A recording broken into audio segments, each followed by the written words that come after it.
प्रश्न संख्या 1 श्री कौशल किशोर। जवाब सदन के पटल पर रखा है। माननीय अध्यक्ष जी, इस 17वीं लोकसभा के पहले सत्र का पहला प्रश्न मुझे पूछने का मौका मिला, इसके लिए मैं आपका आभार व्यक्त करता हूं। इसके पहले मैं 17वीं लोकसभा के प्रथम सत्र में माननीय प्रधानमंत्री श्री नरेंद्र मोदी जी का, नेता सदन, उपनेता सदन माननीय रक्षा मंत्री श्री राजनाथ सिंह जी का और गृह मंत्री माननीय अमित शाह जी का और संसदीय कार्य मंत्री जी का, आप स्पेसिफिक क्वेश्चन पूछिए। सभी मंत्रीगण, राज्य मंत्रीगण और आए यहाँ पर सभी हमारे सदन में जो सांसद हैं, उनका सबका मैं आभार व्यक्त करता हूँ। चूँकि आज पर्यावरण दिवस और योग दिवस है, मैं ये भी इस आपके माध्यम से इस बात का, हाँ योग दिवस है, इस क्योंकि पर्यावरण का सवाल है। सदस्य मानी जी मेरी बात को खाली सुन लें। मैं इस योग दिवस में मैं चाहूँगा कि पर्यावरण पे ये सवाल है, इसलिए पर्यावरण, राजनीतिक पर्यावरण और लोकतांत्रिक पर्यावरण भी पूरा ये सदन का ठीक चले, ये भी मैं इस बात का चाहता हूं कि ठीक रहेगा सदन में। माननीय अध्यक्ष जी, पर्यावरण के सवाल को लेकर के तमाम जो हमारे उच्च संस्थान हैं, जैसे रोहतक की यूनिवर्सिटी, IIM है, लखनऊ में है, ये जो बड़े संस्थान हैं, इसमें जो पर्यावरण को ध्यान में रख करके जो बड़े वृक्ष लगाने चाहिए थे, वो बड़े वृक्ष की जगह पर कहीं कहीं पर जो है छोटे पौधे लगाए गए, गमले में पौधे लगाए गए और बीच में एक केवल 100 पीस की तरीके से कुछ पेड़ लगाए गए, या अशोक के लंबे ट्री लगाए गए, वो जो ऊपर जाके छायादार बहुत वृक्ष नहीं होते।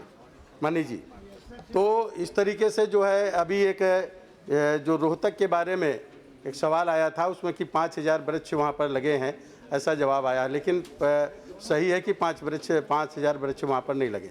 तो मैं पहले प्रश्न में जानना चाहता हूँ कि ऐसे बड़े बड़े संस्थानों में क्या बड़े वृक्ष जैसे नीम है, बरगद है या पीपल के पेड़ है, उनको लगाने की कोई सरकार अपना इस संबंध में कोई निर्देश देने का काम करेगी?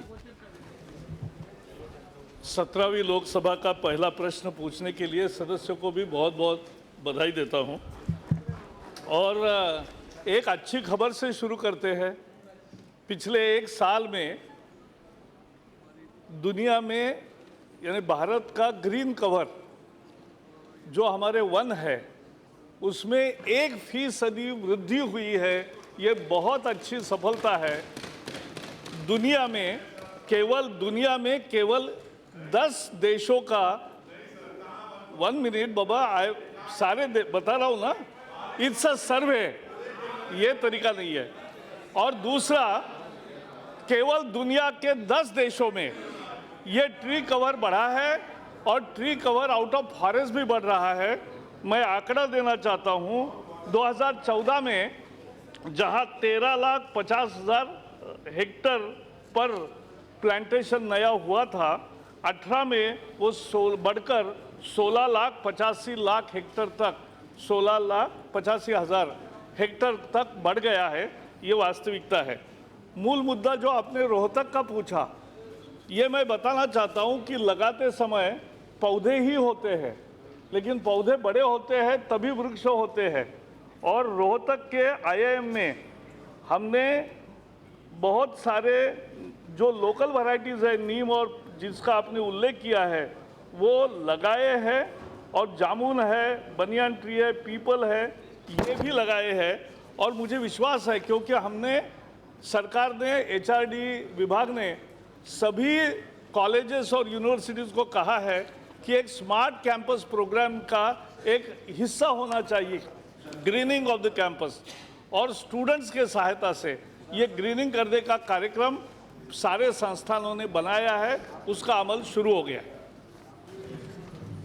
सर क्वेश्चन हाँ, दूसरा प्रश्न। माननीय अध्यक्ष जी, जो पर्यावरण बहुत ज़्यादा दूषित हो रहा है, उसका मोटर व्हीकल सबसे बड़ा एक कारण है। और बड़े पैमाने पर जो वो धुआं छोड़ते हैं, कार्बन डाइऑक्साइड छोड़ते हैं, उसी से ज़्यादा पर्यावरण जो है ख़राब होता है। मैं माननीय मंत्री जी से ये जानना चाहता हूँ, क्या ऐसे जो एजेंसीज हैं जो व्हीकल बेचती हैं या कंपनियां जो बनाती हैं उनको, तो जो ग्राहक होता है उन कंपनियों की तरफ से कम उनको एक बड़े वृक्ष का पौधा खरीदने वाले व्हीकल खरीदने वालों को अपनी तरफ से उनको देंगे, ऐसा कोई कानून बनाएंगे ताकि वो जा कर के पौधा ज़रूर लगाएं जो व्हीकल खरीदता है, जिससे पर्यावरण और ज़्यादा बेहतर हो सके। ये एक अच्छा सुझाव है जिसे कह सकते हैं सजेशन फॉर एक्शन। लेकिन मैं एक बताना चाहता हूं कि पेट्रोल में अभी भारत 4 का पूरे देश भर में प्रचलन हुआ है, उससे भी थोड़ा कम हुआ है और उससे ज़्यादा अगले साल से BS6 सभी जगह मिलने लगेगा, तब तो ये प्रदूषण बहुत कम होगा और BS6 कंप्लायंट व्हीकल्स भी मिलेंगे। लेकिन आपने जो कहा है लोगों के सहभाग से, और हम एक नया कार्यक्रम कर रहे हैं, केवल प्लांट सैपलिंग नहीं, केवल पौधारोपण नहीं, पौध का वृक्ष होने तक बढ़ाना, देखरेख करना, प्लांट एंड ग्रो ट्री, ये नए कार्यक्रम हम शुरू करेंगे। राहुल सियाल। धन्यवाद अध्यक्ष महोदय। 17वीं लोकसभा के प्रथम तारांकित प्रश्न पर पूरक प्रश्न पूछने का पहला मुझे मौका दिया, इसके लिए आपका मैं धन्यवाद मानता हूं और आपका अभिनंदन भी करता हूं। आज अंतर्राष्ट्रीय योग दिवस के दिन सदन में पर्यावरण से संबंधित प्रथम प्रश्न से आगाज होना एक अच्छा संकेत है। अध्यक्ष जी, राष्ट्रीय राजमार्गों के स्थित शिक्षण संस्था के नज़दीक वृक्षारोपण करने के अतिरिक्त क्या आप सरकार प्राइमरी जो स्कूल है, जो सेकेंडरी स्कूल है, जो उच्च माध्यमिक स्कूल है, जो म्यूनसिपल कॉरपोरेशन और स्टेट गवर्नमेंट के थ्रू चलाए जाते हैं, तो उनको कुछ एक गाइडलाइन दी है क्या? उनके माध्यम से वृक्षारोपण के प्रोग्राम प्राइमरी स्कूल और सेकेंडरी स्कूल में होने चाहिए। आपके माध्यम से मैं सरकार से ये भी जानना चाहता हूँ कि वृक्षारोपण के हम प्रोग्राम करते, लेकिन बाद में 1 साल के बाद उसको देखा नहीं जाता, उसका मेंटेन नहीं किया जाता है, तो सरकार के माध्यम से उसका थर्ड पार्टी ऑडिट किया जाता है क्या? नहीं तो अगर थर्ड पार्टी ऑडिट किया तो हर साल में उसका ब्यौरा सरकार ने देना चाहिए। धन्यवाद। स्कूल में, पाठशालाओं में और हाई स्कूल्स में एक स्कूल नर्सरी नाम का कार्यक्रम हमने शुरू किया है। इसको अभी पायलट हो गया, अभी बहुत अच्छे तरीके से और बढ़ाएंगे।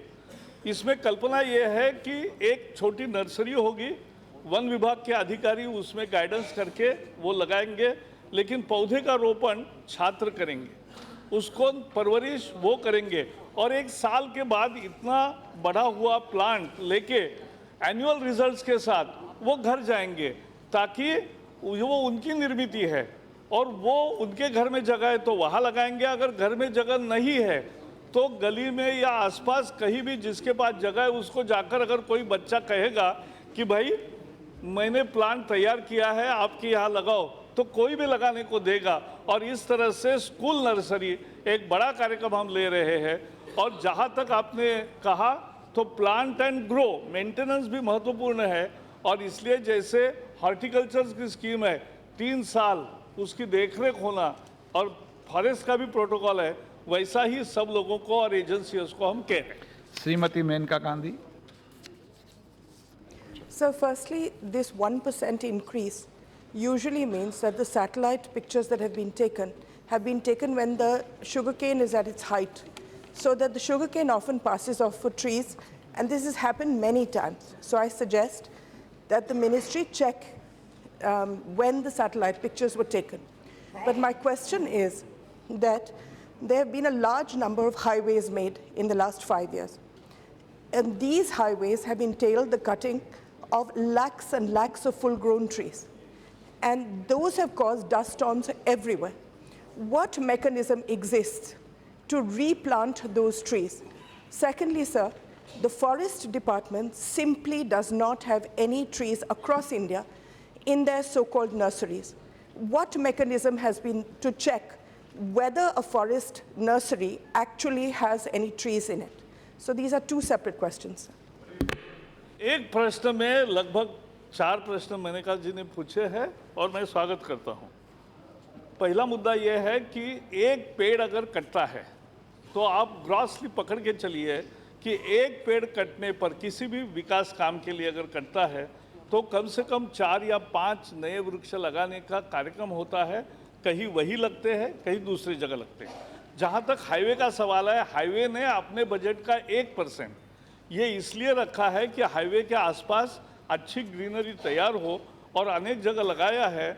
और अभी नया कार्यक्रम घोषित किया है, 125 करोड़ पेड़ गडकरी जी का मंत्रालय हाईवे के आसपास में लगाने वाले हैं, और इसलिए इसका भी अच्छा स्वागत होगा और लोग भी सहभाग देंगे। और तीसरा जो सवाल पूछा, सैटेलाइट पिक्चर्स, यह हर महीने आते हैं और उसका निगरानी होती है। केवल जब शुगर केन ग्रो होता है, ये सच नहीं है। और दूसरी बात है कि जो बाकी सुझाव दिए हैं वो सुझाव अच्छे हैं, उस पर विचार करेंगे। Question number 2 Ajay Mishra.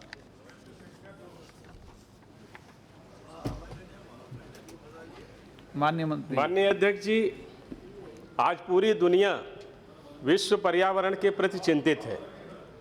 पर्यावरण सुरक्षा के प्रयास व चुनौतियां, जहां मानव सभ्यता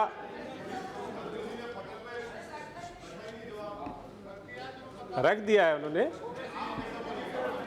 ना चाहिए ना, पटल पर रखा है। ठीक, पहले से रखा है। धन्यवाद। माननीय अध्यक्ष जी, मैं कह रहा था, अरे सुन लीजिए। माननीय अध्यक्ष जी, आज पूरी दुनिया विश्व पर्यावरण के प्रति चिंतित है। पर्यावरण की सुरक्षा के प्रयास व चुनौतियां, जहां मानव सभ्यता व संस्कृति के प्रयासों की अभिव्यक्ति है, वहीं अपेक्षित विश्वास व सामर्थ्य जुटाने की पहल भी है। अजय जी, माननीय सदस्य जी, सीधा क्रॉस क्वेश्चन पूछो। जी, बिल्कुल क्वेश्चन ही पूछ रहा हूँ। हाँ। उसके लिए भूमिका है ये। और बहुत ज्यादा भूमिका बांधने की भारतीय जी बिल्कुल 60 में भारतीय परिदृश्य में हमारे पर्यावरण के संकट, ये प्रश्न से जुड़ा हुआ है। भारतीय परिदृश्य में हमारे पर्यावरण के संकट से हर आयु वर्ग के व्यक्ति का जीवन स्तर, गुणवत्ता व आयु प्रत्यक्ष एवं परोक्ष रूप से प्रभावित हो रहे हैं। हमारी सरकार ने पहले कार्यकाल से ही प्रभावी प्रयास किए हैं, जिसकी पुष्टि 2015 के पेरिस सम्मेलन के साथ ही भारत द्वारा सस्टेनेबल गोल के प्राप्त करने के प्रयासों के परिणाम से भी हुई है। माननीय अध्यक्ष जी, मैं आपके माध्यम से माननीय मंत्री जी से जानना चाहता हूं कि पर्यावरण को संतुलित करने में वनों के महत्व को देखते हुए सरकार ने बृहद वृक्षारोपण कार्यक्रम चलाए हैं। व इंडिया स्टेट फॉरेस्ट की रिपोर्ट में वन क्षेत्रफल में वृद्धि भी बताई गई है। माननीय सदस्य, परंतु आपको जवाब नहीं देना, आप तो क्वेश्चन पूछो ना सीधा। परंतु ये प्रश्न ही है, परंतु बावजूद वन क्षेत्रफलों की वृद्धि के कार्बन डाइऑक्साइड ग्रहण करने की क्षमता वनों की कम हुई है। क्या इसका कारण यह तो नहीं है कि सर्वेक्षण में वृक्षारोपण जो भी हुआ है उसको वन के रूप में रिकॉर्ड कर लिया गया हो, जिसका परिस्थिति नियंत्रण में बहुत कम योगदान होता है, वह वास्तविक स्थिति के आकलन में भी प्रतिकूल प्रभाव पड़ता है?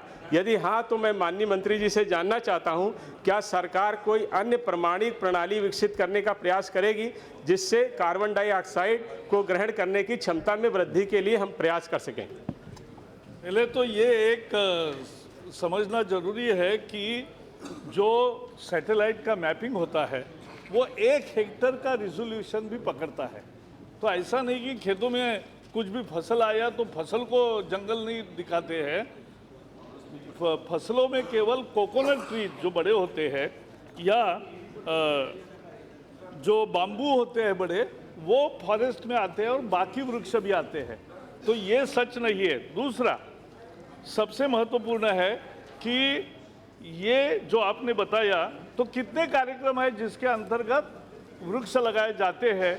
Green India mission, compensatory afforestation, forest का खुद का प्लान, फिर आर्मी भी उसमें सहभागी होती है, peoples participation, horticulture mission, non forest area में लोग लगाते, मेड़ पर पेड़ किसान लगाते हैं, सोशल फॉरेस्ट्री है, एग्रो फॉरेस्ट्री है, बाम्बू मिशन है, मेडिसिनल प्लांट मिशन है, अर्बन फॉरेस्ट्री है और रोड्स के आसपास है।